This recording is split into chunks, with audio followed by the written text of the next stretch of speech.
Hello, my name is Michelle Wahito. I got my braids on, I got my African print on. Do you know what my presentation is about? Well, in case you're still trying to figure it out, I love my country, Kenya. The purpose statement of this presentation is to explore the beautiful and tall story of Africa, and in particular Kenya.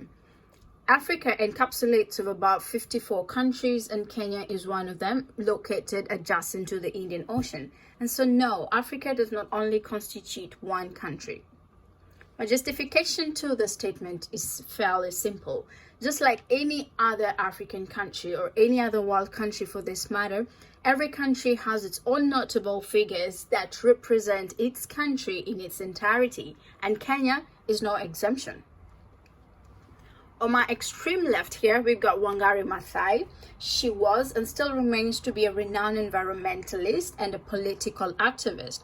In fact, she became the first African woman to clinch the coveted Nobel Peace Prize for her role in environment. On my right-hand side, we've got Lupita Nyong'o. She's a renowned Hollywood actress and most notable for her role in 12 Years a Slave. If somebody ever asks you, do you hail from the running country? Your best bet is they're referring to Kenya. This is Eliud Kipchoge, the current world record holder of the marathon in London, where he ran in under 2 hours. On this right hand side, we got Gogewa Thiong'o. He is an African literature beast, for lack of a better word. In fact, Kenya got very disappointed when he failed to clinch the Nobel Peace Prize for his role in literature in 2019. The thesis of this presentation is equally simple. Just like any other democratic countries in Africa, the image of Kenya has been propelled in not such a good way, especially by foreign media, almost always insinuating, more often than not, that Kenya is an underdeveloped nation. Well, I tend to negate that, and here's why. The location of Kenya in Africa is adjacent to the Indian Ocean, so we provide access to the ocean for landlocked countries like Uganda. It's, of course, in the south of Ethiopia, in the north of Tanzania, and of course in the east of Uganda. Originally, Kenya was divided into 8 provinces, but after the 2010 constitutional amendments, the country is divided into 47 counties, each headed by a governor and his or her deputy. At large, Kenya is ruled by a president and his deputy. Just like any other democracy, the government has 3 branches: the executive, the legislature, and the judiciary. Kenya population is roughly about 30 million, and we have more than 47 tribes. Our official language, however, is English, and the national language remains to be Swahili. So it's very typical to hear a Kenyan speak 3 languages: the native language, the national language, and the official language. So there's some things like Hakuna Matata, Habari Gani, very notable phrases that are Swahili words used in movies like Madagascar. Yeah, that's Swahili. Tourist attractions are a very big source of income for my country. On this first picture, we got the wildebeest migration, and this still remains to be a wonder of the world. If you want to experience this wildebeest migration at the Masai Mara National Reserve, maybe you want to get your flight ticket from July to October, and then you will be sure to experience this wild wonder. The coastal beaches are very magnificent, for lack of a better word. They pacify your stay in my country, literally. The architecture, the deep history that is attached to the coastal region is something that's unbeaten. We've got very lucrative hotels, very traditional settings as well. So it's up to you to pick and choose what you want. The capital city of my country is Kenya, right here. And just like any other country, we've got our own food that we like. This is githeri, a mixture of corn, beans, and a little bit of spices here and there.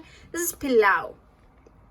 Well, pilau is only pilau if it's made by an expert. And I tell you this for free. Coastarians are an expert of making pilau, or something else they call biryani. Fish, tilapia, ugali, and kales. And I tend to think that we have the best tilapia in town. Then this is mandazi and mbaazi. Very sumptuous meal. Very, very good delicacy. Millennials and social media and the economy. Well, just like the rest of the world, Kenya is moving in the pace of the world to being a global village as well. So social media in my country is actually a very, very big thing. In fact, most of the companies and organizations tend to market their events or any gatherings they have via social media. On this picture, we've got a renowned previous or former journalist, Betty Chalo, and I think she was celebrating 2 million followers on Instagram. So yes, social media platforms in my country have become a very, very marketable tool, especially for businesses and organizations trying to reach various clientele. On my extreme left hand side, this is horticulture. And horticulture is also a main contributor to the economy, as well as tea and coffee. It would be a crime to finish this presentation without mentioning that this is a Maasai person, and Maasai people are synonymous with their dressing. So if you ever see anybody wearing any of this, they're representing the Maasai people.